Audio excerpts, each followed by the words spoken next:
नमस्कार दोस्तों, आप सबका स्वागत है। बिहार बोर्ड मैट्रिक फाइनल परीक्षा 2026 में देने जा रहे हैं, तो आप इस वीडियो को अंत तक जरूर देखें, क्योंकि इसमें इतिहास का पूरा चैप्टर का प्रैक्टिस सेट और विज्ञान के सभी इम्पोर्टेंट जो क्वेश्चन बैंक से प्रश्न लाए हैं, जो पिछले वर्षों में बार बार पूछे गए हैं। तो आइए इस वीडियो को अंत तक देखते हैं, जिसमें विज्ञान और सामाजिक विज्ञान का प्रश्न है। देखिए, पहला नंबर प्रश्न आप देख रहे हैं। प्रश्न है, भारत का विभाजन किस वर्ष हुआ? भारत का विभाजन किस वर्ष हुआ? Option A 1945, option B 1946, option C 1947, option D 1948। तो बताइए इस प्रश्न का उत्तर क्या होगा? तो भारत का विभाजन हुआ था 1947 में। ऑप्शन नंबर जो है सी हो जाएगा। ऑप्शन नंबर सी है, 1947 में पाकिस्तान और भारत का विभाजन हुआ था। अब अगला प्रश्न देखिए। अगला प्रश्न है, मैं अपनी झांसी नहीं दूंगी। मैं अपनी झांसी नहीं दूंगी किसने कहा था? Option A Rani Lakshmibai, option B Sardar Vallabh Patel, option C Gandhi ji, option D Subhash Chandra Bose. तो ऑप्शन नंबर ए हो जाएगा। रानी लक्ष्मीबाई ने नारा दिया था कि मैं अपनी झांसी नहीं दूंगी। मैं अपनी झांसी नहीं दूंगी किसने नारा दिया था? रानी लक्ष्मीबाई ने। रानी लक्ष्मीबाई ने। ऑप्शन नंबर ए सही हो जाएगा। अगला प्रश्न 3 नंबर प्रश्न है, कांग्रेस का पहला अधिवेशन कहाँ हुआ या कब हुआ? कांग्रेस का पहला अधिवेशन कब हुआ था, कहाँ हुआ था, हम बता देंगे। तो ऑप्शन नंबर बी बिल्कुल सही है। कांग्रेस का पहला अधिवेशन हुआ था मुंबई में 1885 में, और स्थापना भी इसका इसी वर्ष हुआ था। कांग्रेस का स्थापना हुआ था 1885 में। पहला अधिवेशन हुआ था और कहाँ हुआ था? मुंबई में हुआ था। और इसका स्थापना किसने किया था? ए.ओ. ह्यूम ने किया था। चलिए, 4 नंबर प्रश्न है, प्लासी की लड़ाई कब हुई? प्लासी की लड़ाई कब हुई? तो प्लासी की लड़ाई हुआ था 1757 में। ऑप्शन नंबर ए सही हो जाएगा। 1757 में प्लासी की लड़ाई हुई थी। अगला प्रश्न, जलियांवाला बाग हत्याकांड किस वर्ष हुआ? जलियांवाला बाग हत्याकांड किस वर्ष हुआ? आपके सामने ऑप्शन है। Option A 1917, option B 1918, option C 1919, option D 1920। तो जलियांवाला बाग हत्याकांड हुआ था 1919 में, 13 अप्रैल 1919 में। ऑप्शन नंबर सी सही हो जाएगा।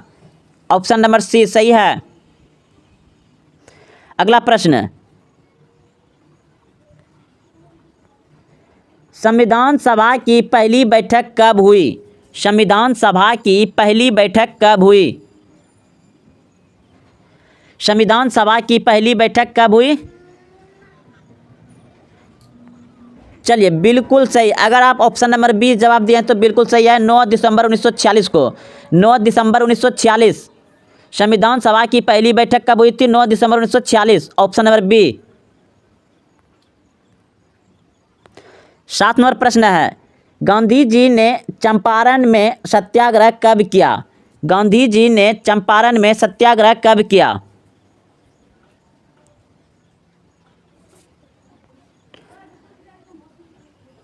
तो ऑप्शन नंबर बी सही हो जाएगा। 1917 ईस्वी में। 1917 ईस्वी में गांधी जी ने चंपारण में सत्याग्रह किया था।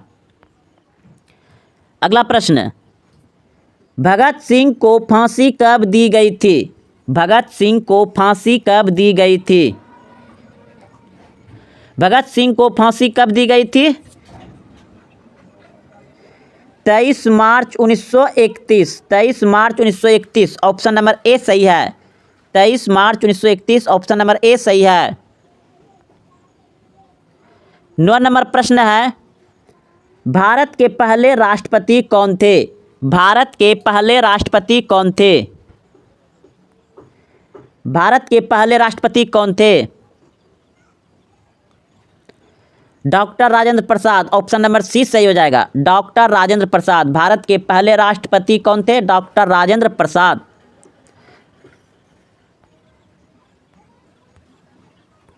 प्रश्न है, सुभाष चंद्र बोस को क्या उपनाम दिया गया? सुभाष चंद्र बोस को क्या उपनाम दिया गया? तो सुभाष चंद्र बोस का उपनाम है Netaji. Netaji, option number B सही हो जाएगा, नेताजी। सुभाष चंद्र बोस को क्या उपनाम दिया गया? नेताजी, ऑप्शन नंबर बी सही है। 11 नंबर प्रश्न, रौलेट एक्ट कब लागू हुआ? रौलेट एक्ट कब लागू हुआ? रौलेट एक्ट कब लागू हुआ? तो 1919 ईस्वी में, ऑप्शन नंबर ए सही है। रौलेट एक्ट कब लागू हुआ? 1919 ईस्वी में। रौलेट एक्ट को काला कानून कहा जाता है क्योंकि इस एक्ट के तहत भारतीय व्यक्ति को, किसी भी व्यक्ति को संदेह के रूप में जेल में बंद कर देता था, इसलिए इसे काला कानून कहा गया है। अगला प्रश्न, किस क्रांतिकारी ने इनकलाब जिंदाबाद का नारा दिया? किस क्रांतिकारी ने इनकलाब जिंदाबाद का नारा दिया? किस क्रांतिकारी ने इनकलाब जिंदाबाद का नारा दिया?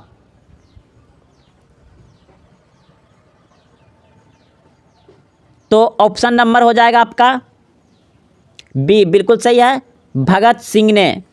भगत सिंह ने, ऑप्शन नंबर बी सही है। अगला प्रश्न, गणराज्य बनने का अर्थ है? गणराज्य बनने का अर्थ है, तो ऑप्शन नंबर बी हो जाएगा, राष्ट्रपति चुना जाता है। गणराज्य में बनने का अर्थ है राष्ट्रपति चुना जाता है।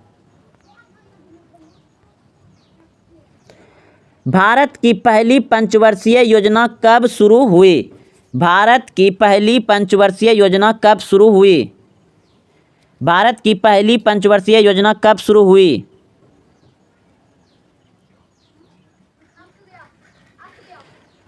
तो ऑप्शन नंबर हो जाएगा आपका सी, बिल्कुल सही है, 1951 में। 1951 में।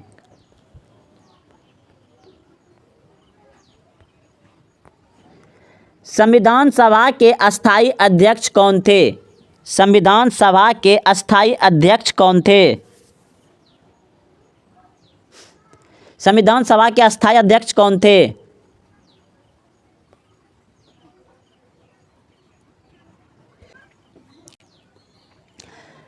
तो ऑप्शन नंबर हो जाएगा डी, बिल्कुल सही है, डॉक्टर राजेंद्र प्रसाद। संविधान सभा के अस्थाई अध्यक्ष कौन थे? Doctor Rajendra Prasad. Doctor Rajendra Prasad, option number D हो जाएगा, डॉक्टर राजेंद्र प्रसाद। अगला प्रश्न, काकोरी कांड किस वर्ष हुआ? काकोरी कांड किस वर्ष हुआ? काकोरी कांड किस वर्ष हुआ? 1925 में, ऑप्शन नंबर ए सही है, 1925 में काकोरी कांड हुआ था।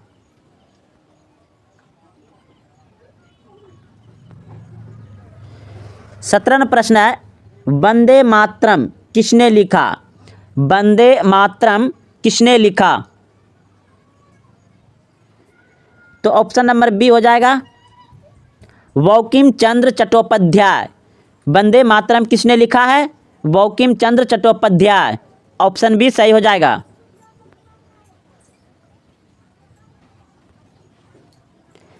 दिल्ली चलो नारा किसने दिया था? दिल्ली चलो नारा किसने दिया था? दिल्ली चलो नारा किसने दिया था? तो ऑप्शन नंबर हो जाएगा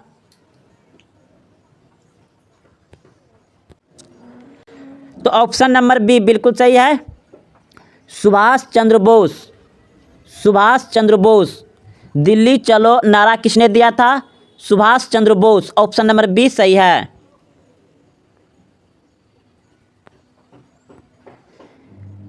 संविधान कब लागू हुआ?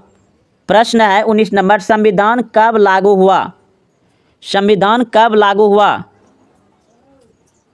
संविधान कब लागू हुआ? तो 26 जनवरी 1950, ऑप्शन नंबर बी सही है। 26 जनवरी 1950, 26 जनवरी 1950 को संविधान लागू हुआ था।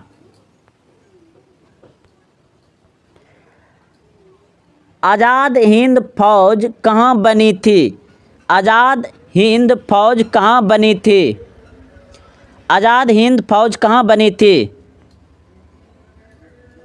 तो ऑप्शन नंबर सी हो जाएगा, सिंगापुर में। सिंगापुर में बना था। आज़ाद हिंद फौज कहाँ बना था? सिंगापुर में। प्रश्न है, सरफरोशी की तमन्ना अब हमारे दिल में है। ये पूरा बोल दिए। सरफरोशी की तमन्ना नारा किसने दिया था? सरफरोशी की तमन्ना अब हमारे दिल में है। देखना है इस बाजुए कातिल में कितना दम है। सरफरोशी की तमन्ना का नारा किसने दिया था? 21 नंबर का हो जाएगा ऑप्शन सी, बिस्मिल ने दिया था। अगला प्रश्न, हिंद स्वराज पुस्तक किसने लिखी? हिंद स्वराज पुस्तक किसने लिखी? हिंद स्वराज पुस्तक किसने लिखी?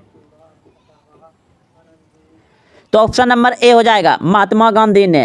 हिंद स्वराज पुस्तक किसने लिखा था? महात्मा गांधी ने। हिंद स्वराज पुस्तक किसने लिखा? महात्मा गांधी ने। प्रश्न है, स्वतंत्रता के पहले, स्वतंत्र भारत के पहले कानून मंत्री कौन थे? स्वतंत्र भारत के पहले कानून मंत्री कौन थे? स्वतंत्र भारत के पहले कानून मंत्री कौन थे? डॉक्टर अंबेडकर, डॉक्टर भीमराव अंबेडकर थे। ऑप्शन नंबर 20 सही हो जाएगा।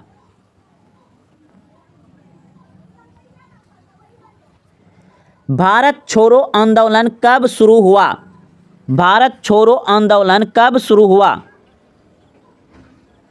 भारत छोड़ो आंदोलन कब शुरू हुआ? 1942 में। ऑप्शन नंबर सी सही है, 1942 में।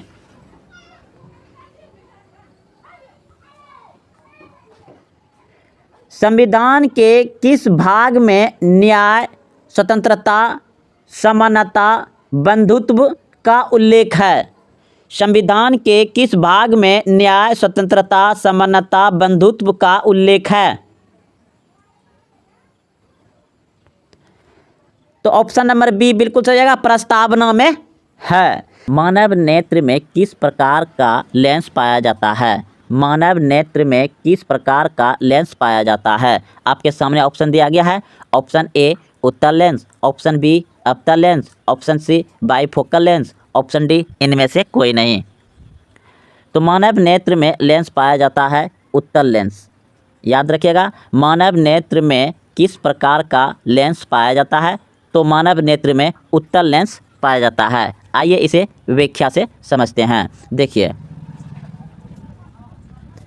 मानव नेत्र में प्राकृतिक रूप से एक उत्तल लेंस होता है जो प्रकाश को रेटिना पर केंद्रित करके हमें वस्तुओं को देखने में मदद करता है। तो आप इससे एक प्रश्न और समझ सकते हैं कि मानव नेत्र में जो भी वस्तु हम देखते हैं तो उसका प्रतिबिंब, फोटो, इमेज कहाँ पर बनता है? तो रेटिना पर बनता है।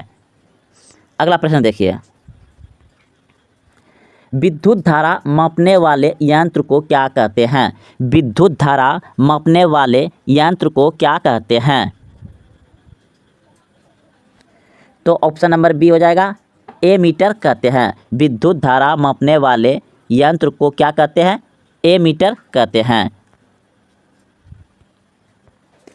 एमीटर का उपयोग विद्युत परिपथ में विद्युत धारा की प्रबलता को मापने के लिए किया जाता है। इसे हमेशा परिपथ में श्रेणी क्रम में जोड़ा जाता है। तो याद रखिएगा, एमीटर को विद्युत परिपथ में कैसे जोड़ा जाता है? तो श्रेणी क्रम में जोड़ा जाता है। और विद्युत धारा की प्रबलता को कौन मापता है? तो एमीटर मापता है।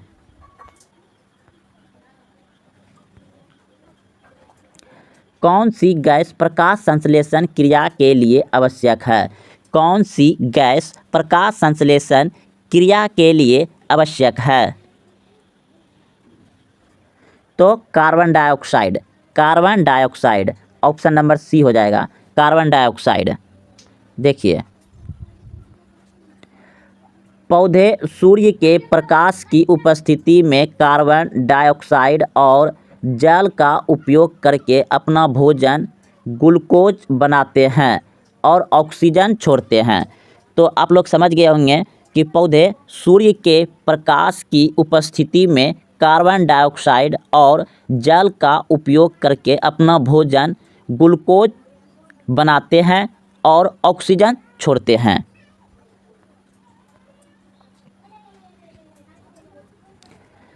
धोने का सोडा का रासायनिक सूत्र क्या है? धोने का सोडा का रासायनिक सूत्र क्या है? धोने का सोडा का रासायनिक सूत्र क्या है? तो ऑप्शन नंबर बी हो जाएगा, Na2CO3 into 10H2O। Na2CO3 into 10H2O sodium carbonate decahydrate है, जिससे सामान्यतः धोने का जैसे वॉशिंग सोडा कहा जाता है। NaHCO3 बेकिंग सोडा है। पौधे में भोजन का स्थानांतरण किस ऊतक द्वारा होता है? पौधों में भोजन का स्थानांतरण किस ऊतक द्वारा होता है? पौधों में भोजन का स्थानांतरण किस ऊतक द्वारा होता है? तो ऑप्शन नंबर बी हो जाएगा, फ्लोएम द्वारा। फ्लोएम द्वारा होता है, यानी पौधे जो भोजन बनाते हैं तो उसको एक जगह से दूसरे जगह कौन ले जाता है? तो फ्लोएम ले जाता है।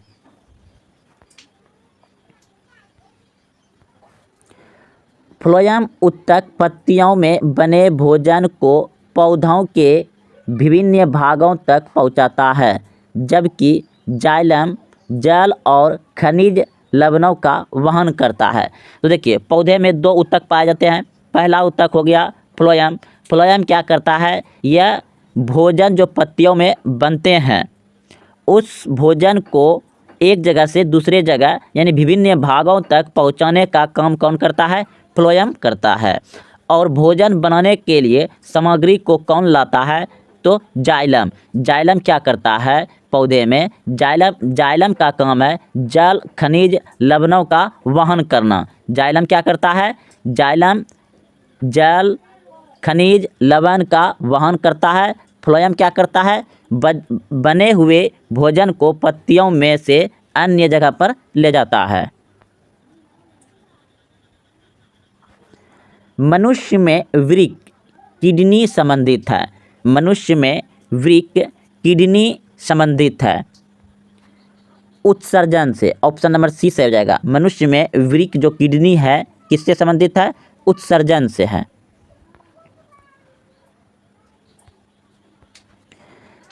वृक्क मानव शरीर में रक्त को छानकर अपशिष्ट पदार्थ को बाहर निकालने का कार्य करता है, जो कि उत्सर्जन तंत्र का एक महत्वपूर्ण हिस्सा है। उत्सर्जन तंत्र वह तंत्र होता है जो मानव शरीर में अपशिष्ट पदार्थ होता है उसे बाहर निकालता है।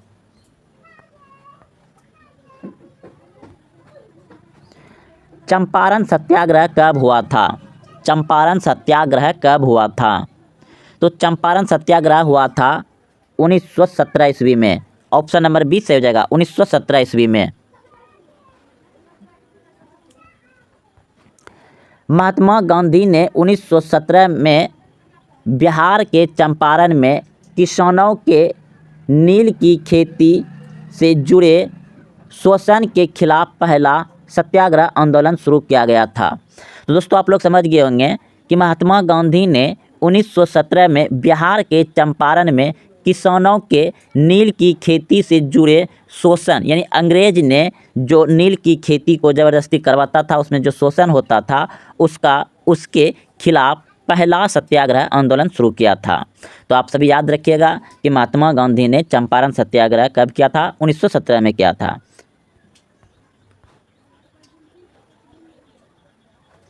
हिंद स्वराज पुस्तक के लेखक कौन थे? हिंद स्वराज पुस्तक के लेखक कौन थे? हिंद स्वराज पुस्तक के लेखक है Mahatma Gandhi. Option number B सही हो जाएगा। हिंद स्वराज पुस्तक के लेखक कौन थे? Mahatma Gandhi. Option number B सही है। हिंद स्वराज महात्मा गांधी द्वारा 1909 में लिखी गई एक पुस्तक है जिसमें उन्होंने स्वशासन और ब्रिटिश शासन की आलोचना की थी। तो दोस्तों आप लोग समझ गए होंगे कि हिंद स्वराज एक पुस्तक है जिसे महात्मा गांधी ने लिखा था और 1909 में लिखा था। और इस हिंद स्वराज पुस्तक में अंग्रेज़ों के शासन और स्वशासन के उसमें आलोचना है। भारत का सबसे लंबा राष्ट्रीय राजमार्ग कौन सा है? भारत का सबसे लंबा राष्ट्रीय राजमार्ग कौन सा है? तो NH 44। ऑप्शन नंबर ए सही हो जाएगा। NH 44 भारत का सबसे लंबा राष्ट्रीय राजमार्ग है। NH 44 भारत का सबसे लंबा राष्ट्रीय राजमार्ग है जो श्रीनगर से कन्याकुमारी तक है। यह NH 7 का नाम है। NH 7 का भी नया नाम है, यानी NH 44 का दूसरा नाम है NH 7। तो अगर आपको पूछा जाए कि भारत का सबसे लंबा राष्ट्रीय राजमार्ग कौन है तो आप कह सकते हैं कि NH 7। NH 7 जो है कि भारत का सबसे लंबा राष्ट्रीय राजमार्ग है जो श्रीनगर से कन्याकुमारी तक जाता है। या आप NH 44 भी बोल सकते हैं। तो NH 44 जो है कि ये पुराना नाम है और नया नाम क्या है? NH 7। काली मिट्टी किस फसल के लिए सर्वाधिक उपयुक्त है? काली मिट्टी किस फसल के लिए सर्वाधिक उपयुक्त मिट्टी है? तो कपास के लिए। काली मिट्टी किस फसल के लिए सर्वाधिक उपयुक्त है? कपास के लिए।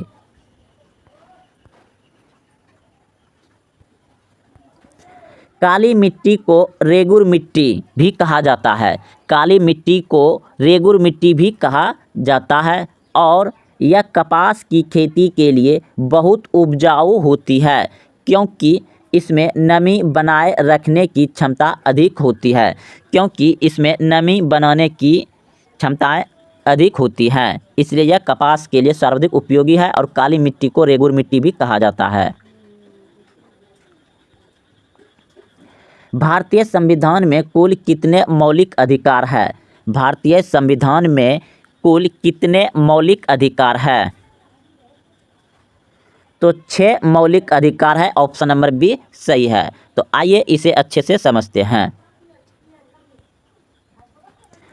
मूल रूप से भारतीय संविधान में 7 मौलिक अधिकार थे, लेकिन 44वां संविधान संशोधन 1978 द्वारा संपत्ति के अधिकार को मौलिक अधिकारों की सूची से हटा दिया गया है, जिससे अब कुल 6 मौलिक अधिकार है। तो दोस्तों याद रखिएगा कि संविधान में शुरुआती में 7 मौलिक अधिकार थे, लेकिन 44वां संशोधन 1978 द्वारा संपत्ति के अधिकार को हटा दिया, तो अब 6 ही मौलिक अधिकार है भारतीय संविधान में।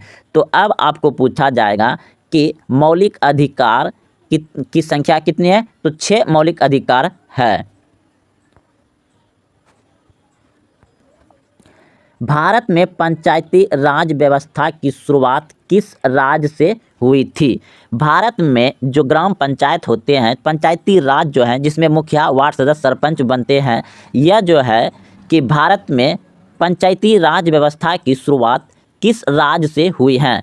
भारत में पंचायती राज जिसमें कि मुखिया, वार्ड सदस्य, सरपंच जो बनते हैं, तो कब से बनना शुरू हुआ और किस राज्य से शुरू हुआ?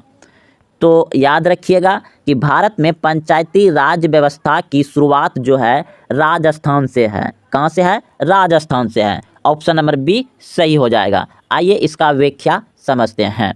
तो देखिए व्याख्या है, भारत में पंचायती राज व्यवस्था का उद्घाटन 2 अक्टूबर 1959 को राजस्थान के नागौर जिला में पंडित जवाहरलाल नेहरू द्वारा किया गया था। तो दोस्तों आप सभी याद रखिएगा कि पंचायती राज की स्थापना कब से शुरू हुआ या कब हुआ था, तो 2 अक्टूबर 1959 को हुआ था। भारत में पंचायती राज की शुरुआत कब से हुआ है? 2 अक्टूबर 1959 को हुआ है। और किस राज्य से हुआ है? राजस्थान से हुआ है। और किस जगह से शुरू हुआ है? तो नागौर जिला में हुआ है। और इसका उद्घाटन किसने किया था? किसके द्वारा शुरुआत किया गया था? पंडित जवाहरलाल नेहरू के द्वारा किया गया था। अर्थशास्त्र के किस क्षेत्र को सेवा क्षेत्र कहा जाता है?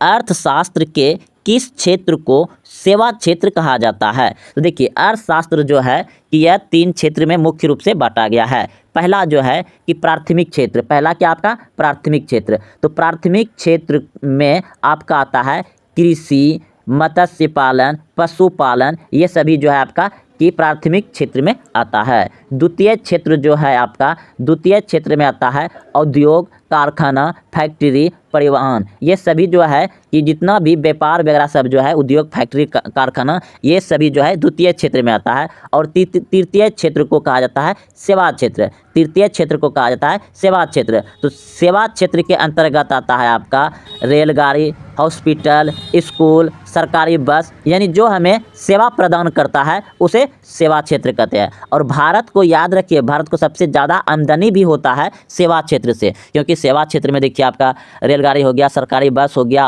हॉस्पिटल हो गया, स्कूल हो गया, ये सभी क्या कर रहा है? सेवा दे रहा है हम लोग को। तो तृतीय क्षेत्र को क्या कहते हैं? सेवा क्षेत्र। तो आपका ऑप्शन नंबर क्या हो जाएगा? सी बिल्कुल सही है। सेवा क्षेत्र पूछ रहा था तो तृतीय क्षेत्र को सेवा क्षेत्र कहा जाता है।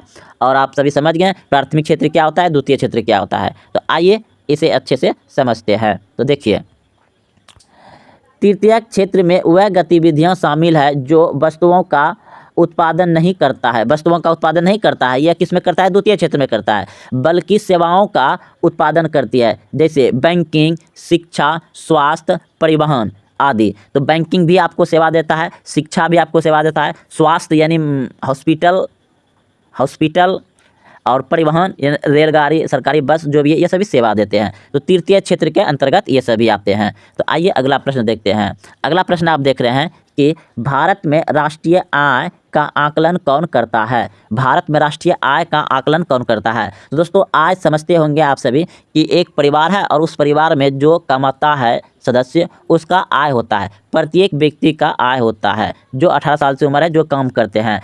तो आपके परिवार में जो पापा जी है वह जो 1 महीने में कितना कमाता है या साल में कितना कमाता है, वही आपका आय हुआ। तो उसी प्रकार से भारत का जो राष्ट्रीय आय है, आय जो होता है 1 साल का माना जाता है, 1 साल का।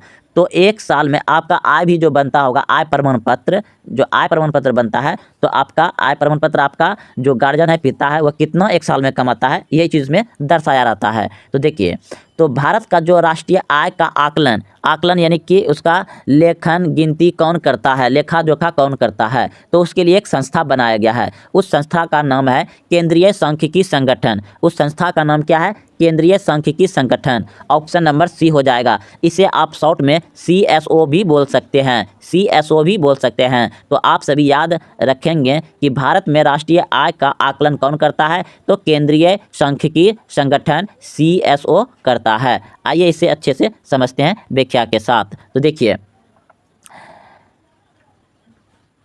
केंद्रीय सांख्यिकी संगठन CSO भारत में राष्ट्रीय आय के आंकड़े जारी करने वाली प्रमुख संस्था है।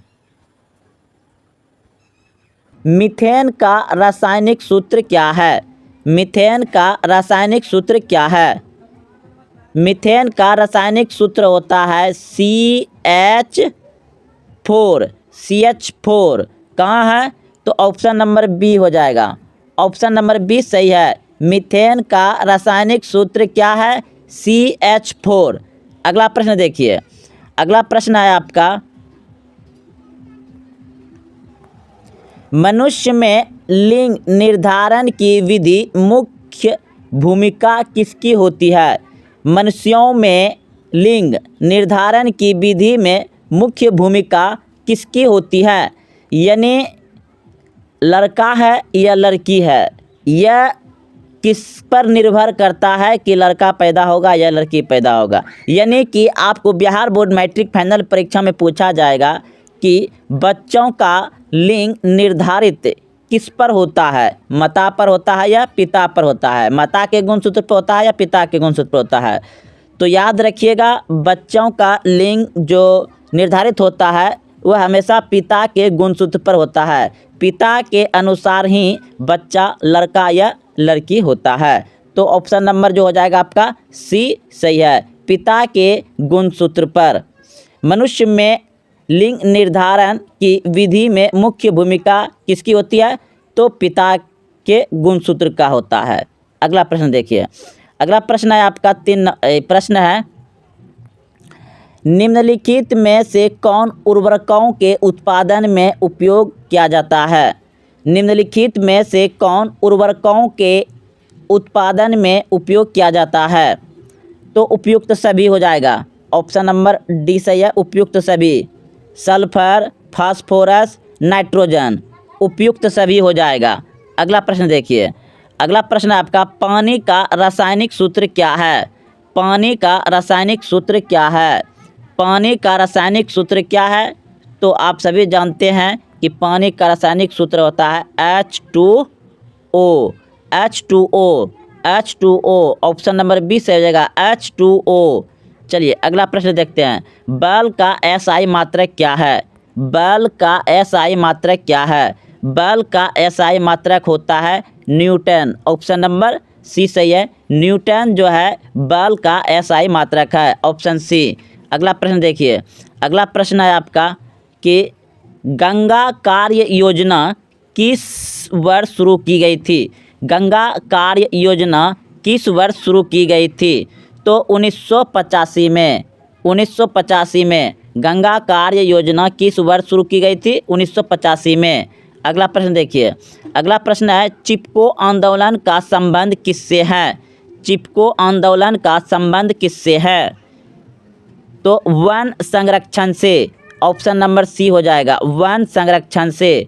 ऑप्शन नंबर सी सही हो जाएगा। चिपको आंदोलन का संबंध किससे है? वन यानी कि बाग बगीचे से संरक्षण यानी कि बचाव के संबंध में था। चिपको आंदोलन मतलब होता है कि उत्तराखंड में बच्चे, बूढ़े, महिला, बूढ़ी, बूढ़े, बच्चे, नौजवान सभी पेड़ से चिपक करके ठेकेदारों से पेड़ काटने से बचाया था, इसलिए उसका नाम चिपको आंदोलन पड़ गया। यानी ये वनों को बचाने के लिए है, वन संरक्षण के लिए चिपको आंदोलन है। चलिए अगला प्रश्न, अगला प्रश्न आप देख रहे हैं कि ओजोन परत का मुख्य कार्य क्या है? ओजोन परत का मुख्य कार्य क्या है? ओजोन परत का मुख्य कार्य क्या है? तो ऑप्शन नंबर बी हो जाएगा, पराबैंगनी विकिरण से पृथ्वी की रक्षा करना। ओजोन परत का मुख्य कार्य क्या है? पराबैंगनी विकिरण से पृथ्वी की रक्षा करना। ऑप्शन बी सही है। अगला प्रश्न देखिए, अगला प्रश्न है आपका कि ग्रीन हाउस प्रभाव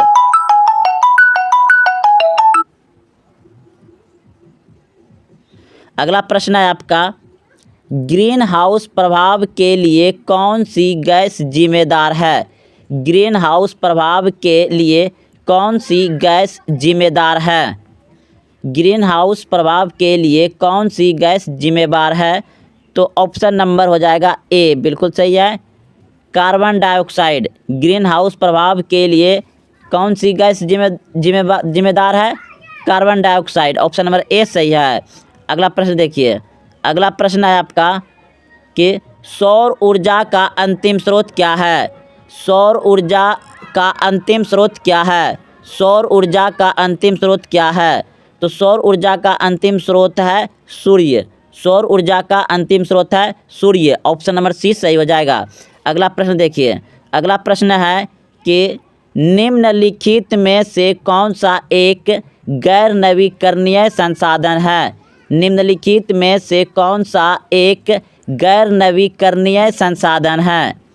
निम्नलिखित में से कौन सा एक गैर नवीकरणीय संसाधन है? तो कोयला जो है कि गैर नवीकरणीय संसाधन है, मतलब कि वो नवीकरणीय है। कोयला क्या है? वो नवीकरणीय संसाधन है। और सौर ऊर्जा और बायोमास और पवन ऊर्जा ये सभी क्या है? नवीकरणीय संसाधन है। अगला प्रश्न देखिए, अगला प्रश्न है आपका कि चुंबकीय क्षेत्र रेखाएं किस ध्रुव से निकलती है और किस ध्रुव में प्रवेश करती है? चुंबकीय क्षेत्र रेखाएं किस ध्रुव से निकलती है और किस ध्रुव में प्रवेश करती है? तो ऑप्शन नंबर बी हो जाएगा, उत्तर से दक्षिण, दक्षिण में प्रवेश करती है। उत्तर से दक्षिण, दक्षिण में प्रवेश करती है। उत्तर से दक्षिण, दक्षिण में प्रवेश करती है। अगला प्रश्न देखिए, अगला प्रश्न है कि विद्युत मोटर का सिद्धांत किस पर आधारित है? विद्युत मोटर का सिद्धांत किस पर आधारित है? विद्युत मोटर का सिद्धांत किस पर आधारित है? तो विद्युत धारा का चुंबकीय प्रभाव, ऑप्शन नंबर बी से हो जाएगा, विद्युत धारा का चुंबकीय प्रभाव। अगला प्रश्न देखिए, अगला प्रश्न है आपका कि एक विद्युत परिपथ में सामान्य उपयोग होने वाले 3 अवयवों का संकेत क्या है? एक विद्युत परिपथ में सामान्य उपयोग होने वाले 3 अवयवों का संकेत क्या है? तो ऑप्शन नंबर हो जाएगा ए, बिल्कुल सही है। Option number A, battery bulb switch, battery bulb switch. चलिए अगला प्रश्न की ओर। अगला प्रश्न है आपका कि ओम का नियम क्या संबंध बताता है? ओम का नियम क्या संबंध बताता है? ओम का नियम क्या संबंध बताता है? तो वोल्टेज धारा और प्रतिरोध के बीच, वोल्टेज धारा और प्रतिरोध के बीच, वोल्टेज धारा और प्रतिरोध के बीच, ऑप्शन सी। अगला प्रश्न देखिए, अगला प्रश्न है आपका कि विद्युत धारा का एसआई मात्रक क्या है? विद्युत धारा का एसआई मात्रक क्या है? विद्युत धारा का एसआई मात्रक क्या है? एम्पियर। ऑप्शन नंबर सी सही है, एम्पियर। अगला प्रश्न देखिए, अगला प्रश्न है आपका कि मानव नेत्र में किस प्रकार का लेंस होता है? मानव नेत्र में किस प्रकार का लेंस होता है? मानव नेत्र में किस प्रकार का लेंस होता है? तो ऑप्शन नंबर जो है ए हो जाएगा, ऑप्शन नंबर ए हो जाएगा, उत्तल लेंस। मानव नेत्र में किस प्रकार का लेंस होता है? उत्तल लेंस, ऑप्शन ए सही है। अगला प्रश्न देखिए, अगला प्रश्न है निकट दृष्टि दोष मायोपिया, निकट दृष्टि दोष मायोपिया को ठीक करने के लिए किस लेंस का उपयोग किया जाता है? निकट दृष्टि दोष मायोपिया को ठीक करने के लिए किस लेंस का उपयोग किया जाता है? तो ऑप्शन नंबर बी बिल्कुल सही है, अवतल लेंस। अवतल लेंस, निकट दृष्टि दोष को अवतल लेंस से ठीक किया जा सकता है। अगला प्रश्न देखिए, अगला प्रश्न है आपका कि परावर्तन का नियम क्या है? परावर्तन का नियम क्या है? परावर्तन का नियम क्या है? तो ऑप्शन नंबर बी हो जाएगा, ऑप्शन नंबर बी हो जाएगा, आपतन कोण परावर्तन कोण के बराबर होता है। परावर्तन का नियम क्या है? आपतन कोण परावर्तन कोण के बराबर होता है। चलिए अगला प्रश्न देखते हैं, अगला प्रश्न है आपका प्रकाश के फैलाव का क्या कारण है? प्रकाश के फैलाव का क्या कारण है? तो ऑप्शन बी बिल्कुल सही है, अपवर्तन। अपवर्तन, ऑप्शन नंबर बी सही है, अपवर्तन। अगला प्रश्न देखिए, अगला प्रश्न है कार के साइड मिरर में किस दर्पण का उपयोग किया जाता है? कार के साइड मिरर में किस दर्पण का उपयोग किया जाता है? तो ऑप्शन नंबर सी बिल्कुल सही हो जाएगा, ऑप्शन नंबर सी, उत्तल दर्पण। उत्तल दर्पण, कार के साइड मिरर में किस दर्पण का उपयोग किया जाता है? उत्तल दर्पण। अगला प्रश्न देखिए, अगला प्रश्न है उत्तल लेंस की फोकस दूरी होती है, उत्तल लेंस की फोकस दूरी होती है तो धनात्मक। उत्तल लेंस की फोकस दूरी होती है धनात्मक, ऑप्शन ए सही है, धनात्मक। और अवतल लेंस का होता है ऋणात्मक। अगला प्रश्न देखिए, अगला प्रश्न है बच्चों का लिंग किसके द्वारा निर्धारित होता है, बच्चों का लिंग किसके द्वारा निर्धारित होता है, बच्चों का लिंग किसके द्वारा निर्धारित होता है तो पिता के गुणसूत्र से, पिता के गुणसूत्र से, ऑप्शन नंबर सी सही हो जाएगा। अगला प्रश्न देखिए, अगला प्रश्न है आनुवांशिकता की इकाई क्या है, आनुवांशिकता की इकाई क्या है, आनुवांशिकता की इकाई है जीन, ऑप्शन नंबर बी सही हो जाएगा, जीन। अगला प्रश्न देखिए, अगला प्रश्न है आनुवांशिकता, आनुवांशिकता के नियमों का प्रस्ताव किसने दिया था, आनुवांशिकता के नियमों का प्रस्ताव किसने दिया था तो मेंडल ने, ऑप्शन नंबर सी सही हो जाएगा, मेंडल ने दिया था। अगला प्रश्न देखिए, अगला प्रश्न है निषेचन की क्रिया, निषेचन की प्रक्रिया कहाँ होती है, यह निषेचन की प्रक्रिया में क्या होता है, निषेचन की प्रक्रिया में क्या होता है तो ऑप्शन नंबर हो जाएगा ए, ऑप्शन नंबर ए हो जाएगा, नर युग्मक मादा युग्मक से जुड़ता है, नर युग्मक मादा युग्मक से जुड़ता है, ऑप्शन ए सही है।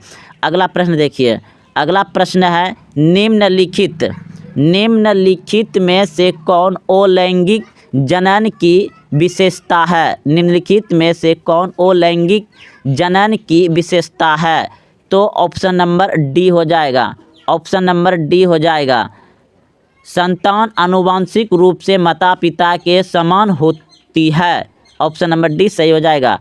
अगला प्रश्न देखिए, बैक्टीरिया में जनन का तरीका क्या है, बैक्टीरिया में जनन का तरीका क्या है, बैक्टीरिया में जनन का तरीका क्या है तो ऑप्शन नंबर हो जाएगा बी, द्विखंडन, द्विखंडन। बैक्टीरिया में जनन का तरीका क्या है, द्विखंडन, ऑप्शन नंबर बी सही है। अगला प्रश्न देखिए, अगला प्रश्न है रक्त शर्करा के स्तर को कौन सा हार्मोन नियंत्रण करता है, रक्त शर्करा के स्तर को कौन सा हार्मोन नियंत्रण करता है तो इंसुलिन, ऑप्शन नंबर बी सही है, इंसुलिन। अगला प्रश्न देखिए, अगला प्रश्न है तंत्रिका तंत्र, तंत्रिका तंत्र की कार्यात्मक इकाई क्या है, तंत्रिका तंत्र की कार्यात्मक इकाई क्या है तो neuron, neuron, option number B सही है, न्यूरॉन। तंत्रिका तंत्र की कार्यात्मक इकाई क्या है, न्यूरॉन, ऑप्शन नंबर बी सही हो जाएगा। अगला प्रश्न देखिए, अगला प्रश्न है मानव पाचन तंत्र का प्राथमिक कार्य क्या है, मानव पाचन तंत्र का प्राथमिक कार्य क्या है तो ऑप्शन नंबर हो जाएगा सी, ऑप्शन नंबर हो जाएगा सी,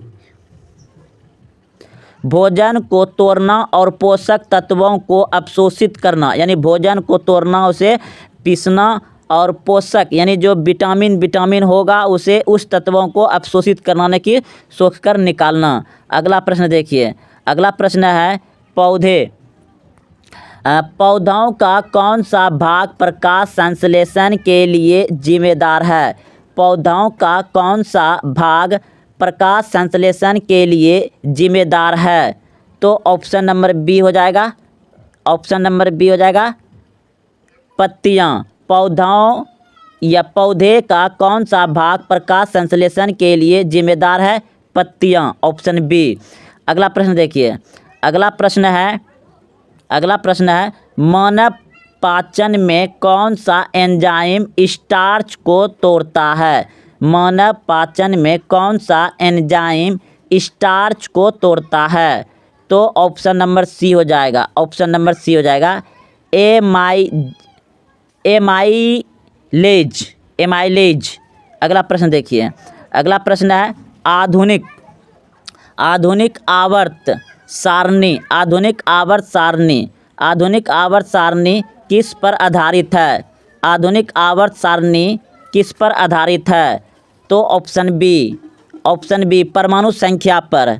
आधुनिक आवर्त सारणी किस पर आधारित है? परमाणु संख्या पर, ऑप्शन बी। अगला प्रश्न देखिए, अगला प्रश्न है कि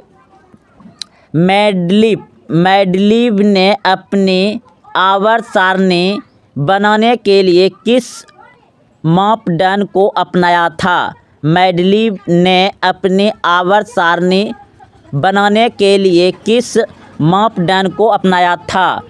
तो ऑप्शन नंबर बी हो जाएगा, ऑप्शन नंबर बी हो जाएगा परमाणु द्रव्यमान, परमाणु द्रव्यमान, ऑप्शन नंबर बी सही हो जाएगा। अगला प्रश्न, काली मिट्टी का दूसरा नाम क्या है? काली मिट्टी का दूसरा नाम क्या है? काली मिट्टी का दूसरा नाम क्या है? काली मिट्टी का दूसरा नाम है रेगुर मिट्टी, ऑप्शन नंबर जो हो जाएगा आपका खो यानी बी बिल्कुल सही है। रेगुर मिट्टी, काली मिट्टी का दूसरा नाम क्या है? रेगुर मिट्टी, ऑप्शन नंबर खो बिल्कुल सही है। देखिए, काली मिट्टी कपास की खेती के लिए बहुत उपयोग होती है और इसे रेगुर मिट्टी के नाम से भी जाना जाता है। चलते हैं अगले प्रश्न की ओर। अगला प्रश्न देखिए, अगला प्रश्न है आपका सोपानी कृषि किस राज्य में प्रचलित है? सोपानी कृषि किस राज्य में प्रचलित है? सोपानी कृषि किस राज्य में प्रचलित है? तो उत्तराखंड में, ऑप्शन नंबर खो बिल्कुल सही है, उत्तराखंड में।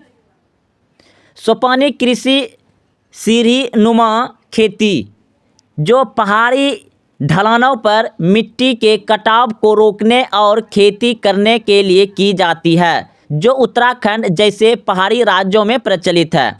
तो दोस्तों आप लोग याद रखिएगा कि सोपानी कृषि जो होता है ये पहाड़ी इलाकों में होता है और आपका उत्तराखंड जो राज्य है ये पहाड़ी इलाका है, इसलिए वहाँ पर सोपानी कृषि की जाती है, जो कि पहाड़ों पर से मिट्टी जो ढलान होता है, कटाव होता है, उसको रोका जाता है। तो चलते हैं अब अगले प्रश्न की ओर। अगला प्रश्न देखिए, 3 नंबर प्रश्न है आपका कि मरुस्थलीय मृदा का विस्तार निम्न में से कहाँ है? मरुस्थलीय मृदा का विस्तार निम्न में से कहाँ है? तो मरुस्थलीय मृदा का विस्तार है आपका ऑप्शन नंबर खो यानी बी बिल्कुल सही है, राजस्थान में। राजस्थान में मरुस्थलीय मृदा मुख्य रूप से सूखा और अर्ध सूखा क्षेत्र में पाई जाती है और भारत में इसका सबसे बड़ा विस्तार राजस्थान में है। अगला प्रश्न देखिए, अगला प्रश्न है आपका मेढक के प्रजनन को नष्ट करने वाला रसायन कौन सा है? मेढक के प्रजनन को नष्ट करने वाला रसायन कौन सा है? तो ऑप्शन नंबर हो जाएगा सी बिल्कुल सही है, एड्रीन। एड्रीन क्या है? ये मेढक के प्रजनन को नष्ट कर देता है। एड्रीन एक कीटनाशक है। एड्रीन क्या है? एक कीटनाशक है जिसका उपयोग कृषि में होता है, लेकिन यह मेढकों के प्रजनन तंत्र को बुरी तरह से प्रभावित कर देता है। यानी देखिए, एड्रीन एक कीटनाशक जो कि एक दवाई है, कीटनाशक जो कीट को मारने वाला है। एड्रीन क्या है? एक दवाई है कीट को मारने वाला, जो कृषि खेत में इसका उपयोग किया जाता है और इसी से जो मेढक वहाँ अगर है तो उसका प्रजनन क्षमता को नष्ट कर देता है, प्रजनन तंत्र को ही नष्ट बुरी तरह से प्रभावित कर देता है। तो चलते हैं अगले प्रश्न की ओर। तो आप याद रखिएगा मेढक के प्रजनन को नष्ट करता है एड्रीन। एड्रीन क्या है? एक रासायनिक कीटनाशक है जो कृषि में उपयोग में किया जाता है। तो अगला प्रश्न देखिए, अगला प्रश्न आपका बृहद क्षेत्र में जल की उपस्थिति के कारण ही पृथ्वी को कहते हैं। बृहद क्षेत्र में जल की उपस्थिति के कारण ही पृथ्वी को कहते हैं। तो क्या कहते हैं? नीला ग्रह, ऑप्शन नंबर बी से हो जाएगा, नीला ग्रह। पृथ्वी की सतह का लगभग 3/4 यानी 1/3 भाग पानी से ढका हुआ है, जिसके कारण अंतरिक्ष से यह नीला दिखाई देता है। यानी पृथ्वी जो है कि 100% में से 71% जो है कि पानी है और 29% क्या है? भूमि यानी मिट्टी है। चलते हैं अब अगले प्रश्न की ओर। अब आ गया कृषि। तो कृषि में पढ़ेंगे, कृषि का प्रश्न देखिए, पहला है चावल कौन सी फसल है? चावल कौन सी फसल है? तो चावल है खरीफ की फसल, ऑप्शन नंबर को हो जाएगा। चावल क्या है? खरीफ की फसल है, ऑप्शन नंबर को सही है। चावल एक खरीफ फसल है जिसे मानसून के मौसम में बोया जाता है और सर्दियों की शुरुआत में काटा जाता है। चलिए अगले प्रश्न की ओर। अगला प्रश्न देखिए, अगला प्रश्न है, निम्न में से कौन रबी फसल है? निम्न में से कौन रबी फसल है? निम्न में से कौन रबी फसल है? तो गेहूं आपका रबी फसल हो जाएगा। ऑप्शन नंबर 20 सही है, गेहूं। गेहूं जो है कि रबी फसल है। गेहूं क्या है? रबी फसल है। गेहूं एक रबी फसल है जिसे सर्दियों में बोया जाता है और बसंत ऋतु में काटा जाता है।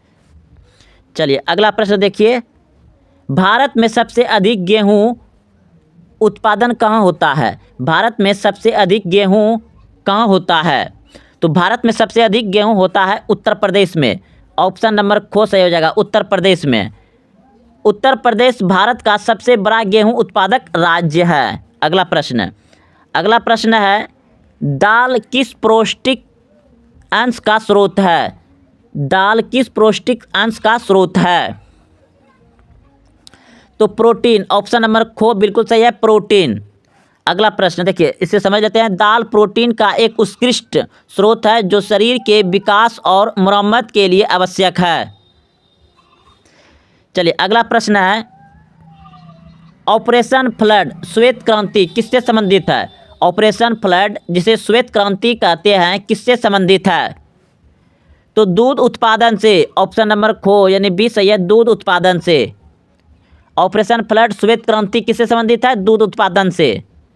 ऑपरेशन फ्लड भारत में दूध उत्पादन बढ़ाने और डेयरी उद्योग को बढ़ावा देने के लिए शुरू किया गया कार्यक्रम था। अब देखिए विनिर्माण उद्योग। तो पहला प्रश्न देख रहे हैं इसमें, इनमें से कौन औद्योगिक अवस्थित का कारक नहीं है? इनमें से कौन औद्योगिक अवस्थिति का कारक नहीं है? तो जनसंख्या। ऑप्शन नंबर बी हो जाएगा, जनसंख्या। इनमें से कौन औद्योगिक अवस्थित का कारक नहीं है? जनसंख्या। ऑप्शन नंबर बी यानी ख सही हो जाएगा। औद्योगिक अवस्थिति के मुख्य कारक बाजार, पूंजी, ऊर्जा, कच्चा माल और श्रम होता है। जनसंख्या सीधे तौर पर अवस्थित का कारक नहीं है, हालांकि यह बाजार और श्रम को प्रभावित कर सकती है। प्रश्न 2, भारत में सबसे पहला स्थापित लौह इस्पात कंपनी निम्नलिखित में कौन सा है? भारत में सबसे पहले स्थापित लोहा इस्पात कंपनी निम्नलिखित में कौन है? तो हो जाएगा आपका ऑप्शन नंबर ख बिल्कुल सही है, टाटा लोहा इस्पात कंपनी, टाटा आयरन लोहा इस्पात कंपनी। ऑप्शन नंबर ख सही है। देखिए Tata iron and steel company की स्थापना जमशेद जी टाटा ने 1907 जमशेदपुर झारखंड में की थी, जो भारत की पहली बड़ी लौह इस्पात कंपनी थी। अगला प्रश्न, पहली आधुनिक सूती मिल मुंबई में क्यों स्थापित की गई? पहली आधुनिक सूती मिल मुंबई में क्यों स्थापित की गई? ऑप्शन नंबर डी बिल्कुल सही है, उपयुक्त सभी हो जाएगा। उपयुक्त सभी। बंदरगाह की सुविधा, कपास उत्पादक क्षेत्र के निकट, पूंजी की उपलब्धता, उपयुक्त सभी। ऑप्शन नंबर डी सही हो जाएगा। देखिए मुंबई में सूती मिलों की स्थापना के लिए बंदरगाह की सुविधा, कच्चे माल के आयात और तैयार माल के निर्यात के लिए कपास उत्पादक क्षेत्र से निकटता और पूंजी की उपलब्धता जैसे कई कारक जिम्मेदार थे, यानी इनमें से सभी हो जाएगा। तो चलते हैं अगले प्रश्न की ओर। अगला प्रश्न है, हुगली औद्योगिक प्रदेश केंद्र है। हुगली औद्योगिक प्रदेश केंद्र है। तो ऑप्शन नंबर हो जाएगा A, Kolkata Howrah. Option A. Hooghly औद्योगिक प्रदेश मुख्य रूप से कोलकाता और हावड़ा के आसपास केंद्रित है, जो जूट उद्योग के लिए प्रसिद्ध है। सार्वजनिक क्षेत्र के अंतर्गत कौन से आते हैं? सार्वजनिक क्षेत्र के अंतर्गत कौन सा उद्योग आता है? सार्वजनिक क्षेत्र के अंतर्गत कौन सा उद्योग आता है? तो ऑप्शन नंबर हो जाएगा घो यानी सी, बिल्कुल सही है, बोकारो लोहा इस्पात उद्योग। बोकारो लोहा इस्पात उद्योग। सार्वजनिक क्षेत्र के अंतर्गत कौन सा उद्योग आता है? बोकारो लोहा इस्पात उद्योग। सार्वजनिक क्षेत्र के उद्योग वे होते हैं जिनका स्वामित्व और संचालन सरकार द्वारा किया जाता है। बोकारो स्टील प्लांट एक सार्वजनिक क्षेत्र का उपक्रम है। परिवहन, संचार एवं व्यापार। तो चलिए पहला प्रश्न, भारत में रेल मार्ग की शुभ आरंभ कब हुआ? भारत में रेल मार्ग की शुरुआत कब हुई? भारत में रेल मार्ग की शुरुआत कब हुई? तो 1853 में। ऑप्शन नंबर को यानी ए सही है, 1853 में। देखिए, भारत में पहली ट्रेन 1853 मुंबई से थानों के बीच 34 किलोमीटर चला था। मुंबई से थानों के बीच 34 किलोमीटर चली थी, जिसे रेल मार्ग का शुभ आरंभ हुआ। अगला प्रश्न है, भारतीय अंतर्देशीय जल मार्ग प्राधिकरण का गठन किस वर्ष किया गया था? भारतीय अंतर्देशीय जल मार्ग प्राधिकरण का गठन किस वर्ष किया गया था? तो ऑप्शन नंबर हो जाएगा को 1986 में। ऑप्शन ए बिल्कुल सही है, 1986 में।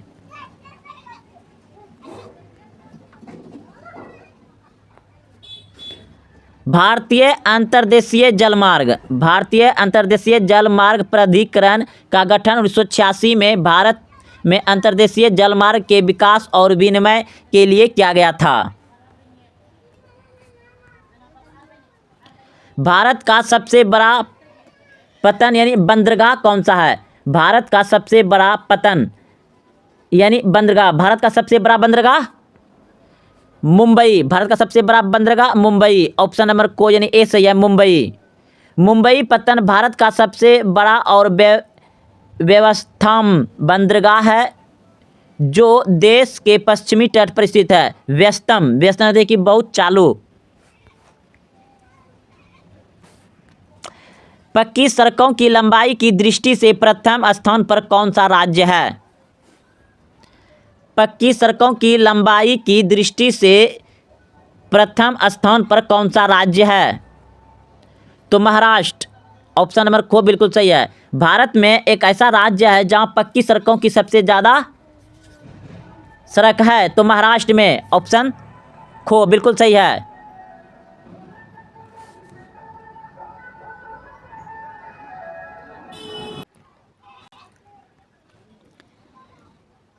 महाराष्ट्र में पक्की सड़कों का नेटवर्क भारत में सबसे बड़ा है।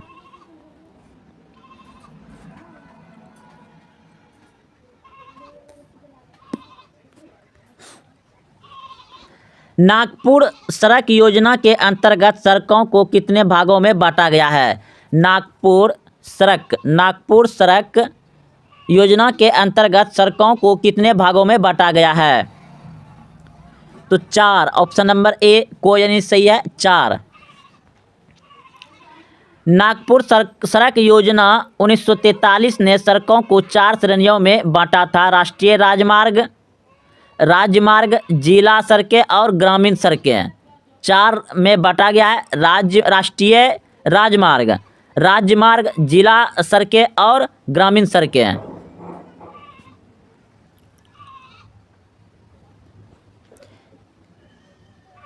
प्रश्न है, बिहार में नहरों द्वारा सर्वाधिक सिंचाई किस जिले में होती है? बिहार में नहरों द्वारा सर्वाधिक सिंचाई किस जिले में होती है?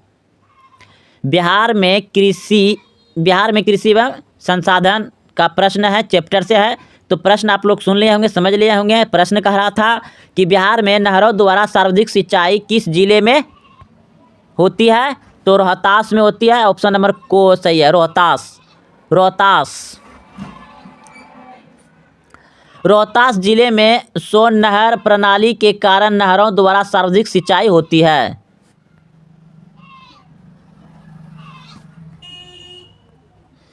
बिहार में कुल कितने अधिसूचित क्षेत्र में वन का विस्तार है? बिहार में कुल कितने अधिसूचित क्षेत्र में वन का विस्तार है? तो 6,370 kilometre, 6,370 kilometre, 6,370 kilometre. Option number खो सही है। बिहार में सबसे कम वर्षा किस जिले में होती है? बिहार में सबसे कम वर्षा किस जिले में होती है? तो गया। ऑप्शन नंबर सी बिल्कुल सही है, गया। बिहार में गया जिले में सबसे कम वर्षा होती है, जबकि किशनगंज में सर्वाधिक वर्षा होती है। अगर पूछा जाए कि बिहार के किस जिले में सबसे कम वर्षा होती है, तो गया। अगर पूछा जाए कि बिहार के किस जिले में सर्वाधिक वर्षा होती है, किशनगंज। बिहार में जूट उत्पादन में कमी का क्या कारण है? बिहार में जूट उत्पादन में कमी का क्या कारण है? तो उपयुक्त सभी। ऑप्शन नंबर डी सही हो जाएगा, उपयुक्त सभी, उपयुक्त सभी। ऑप्शन नंबर डी सही है, उपयुक्त सभी। तो सभी में कौन कौन से आएगा?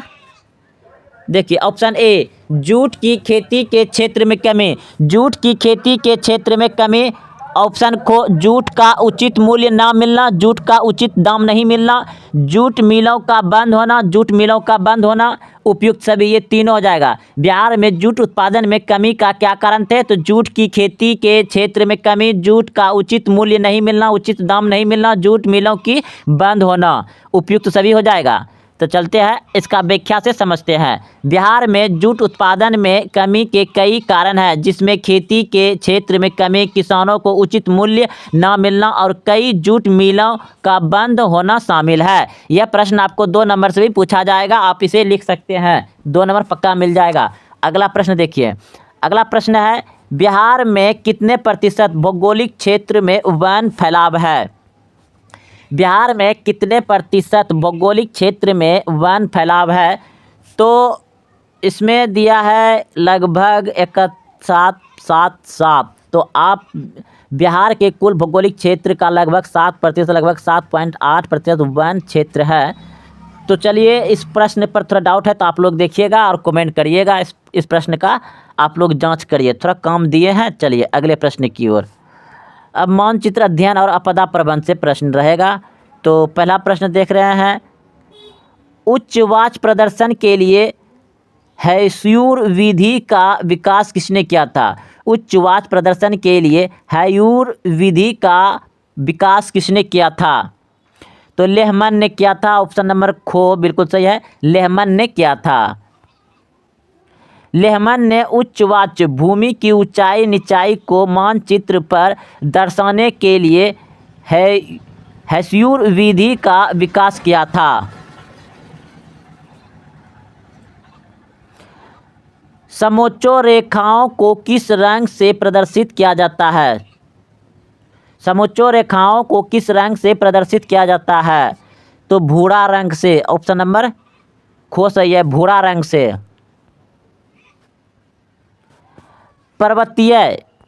पर्वतीय छायाकार विधि, पर्वतीय छायाकार विधि में भूभाग आकृतियों पर किस दिशा से प्रकाश पड़ने की कल्पना की जाती है? तो उत्तर पश्चिम। ऑप्शन नंबर सी सही है, उत्तर पश्चिम।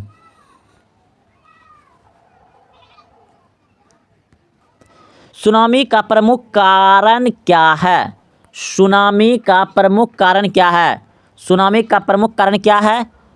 तो ऑप्शन नंबर को हो जाएगा, समुद्र में भूकंप आना। समुद्र में भूकंप आना। समुद्र में भूकंप आने से क्या होता है? सुनामी आता है। सुनामी विशाल समुद्री लहरें होती है जो समुद्र के भीतर भूकंप आने या ज्वालामुखी फटने से उत्पन्न होती है। भूकंप संभावित क्षेत्र में भवनों की आकृति कैसी होनी चाहिए? भूकंप संभावित क्षेत्रों में भवनों की आकृति कैसी होनी चाहिए? तो ऑप्शन नंबर हो जाएगा सी, आयताकार होनी चाहिए, आयताकार। भूकंप प्रतिरोध भवनों के लिए आयताकार या वर्गाकार आकृति को प्राथमिकता दी जाती है क्योंकि यह भूकंप के झटके को बेहतर ढंग से झेल सकता है। सूखे से बचाव का एक प्रमुख तरीका है। सूखे से बचाव का एक प्रमुख तरीका है तो वर्षा जल संग्रह करना, ऑप्शन नंबर को सही हो जाएगा। वर्षा जल का संग्रह करना, ऑप्शन नंबर को, यानी ये सही है।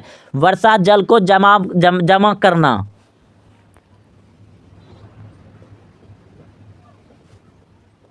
मानव जनित आपदा है। मानव जनित आपदा है। मानव जनित आपदा है। मानव जनित आपदा है भूकंप, सॉरी मानव जनित आपदा है आतंकवाद। बाढ़ आपका प्राकृतिक है, भूकंप आपका प्राकृतिक है, सुनामी क्या है, प्राकृतिक है। मानव जनित आपदा है आपका क्या, आतंकवाद। आतंकवाद क्या है, मानव के द्वारा किया जाता है। देखिए समझिए यहाँ पे थोड़ा व्याख्या के साथ। मानव जनित आपदाएं वह होती है जो मानवीय गतिविधियों के कारण होती है, जैसे आतंकवाद, सांप्रदायिक दंगे, औद्योगिक दुर्घटनाएं आदि। बाढ़, भूकंप और सुनामी ये प्राकृतिक आपदाएं हैं। बिहार में कौन सा क्षेत्र बाढ़ग्रस्त है। बिहार में कौन सा क्षेत्र बाढ़ग्रस्त है। बिहार में कौन सा क्षेत्र बाढ़ग्रस्त है तो उत्तरी बिहार। उत्तरी बिहार क्या है, बाढ़ग्रस्त क्षेत्र है। ऑप्शन नंबर डी हो जाएगा, उत्तरी बिहार। उत्तरी बिहार विशेष रूप से कोसी नदी के कारण हर साल बाढ़ से बुरी तरह से प्रभावित होता है। आपदा प्रबंध का प्रमुख घटक है। आपदा प्रबंध का प्रमुख घटक है। आपदा प्रबंध का प्रमुख घटक है उपयुक्त सभी। उपयुक्त सभी। उपयुक्त सभी। स्थानीय प्रशासन, स्वयंसेवी संगठन, गांव तथा मोहल्ले के लोग, ये सभी होता है आपदा प्रबंध, आपदा से बचाने के लिए। आपदा प्रबंध में स्थानीय प्रशासन, स्वयंसेवी संगठन और आम जनता सभी को सक्रिय भागीदारी आवश्यक है। सुनामी किस स्थान पर आता है तो सुनामी आता है आपका समुद्र में। समुद्र में सुनामी कहाँ आता है, समुद्र में। तो दोस्तों अगर आप देखते हुए यहाँ तक आए हैं तो वीडियो को लाइक करें, कमेंट करें और हाँ चैनल अभी तक सब्सक्राइब नहीं किया तो चैनल को सब्सक्राइब करें। अपने दोस्तों में इस वीडियो को शेयर करें, भेजें और बोलें वह भी इस वीडियो को पूरा देखें क्योंकि यह सभी प्रश्न बिहार बोर्ड मैट्रिक फाइनल परीक्षा के लिए अत्यंत महत्वपूर्ण है और वह भी एक दूसरे को इस तरह से बोले कि शेयर करें, सभी मिलजुल कर भाई दोस्त पढ़ें। फिर मिलते हैं अगले वीडियो में। जय हिंद, जय भारत।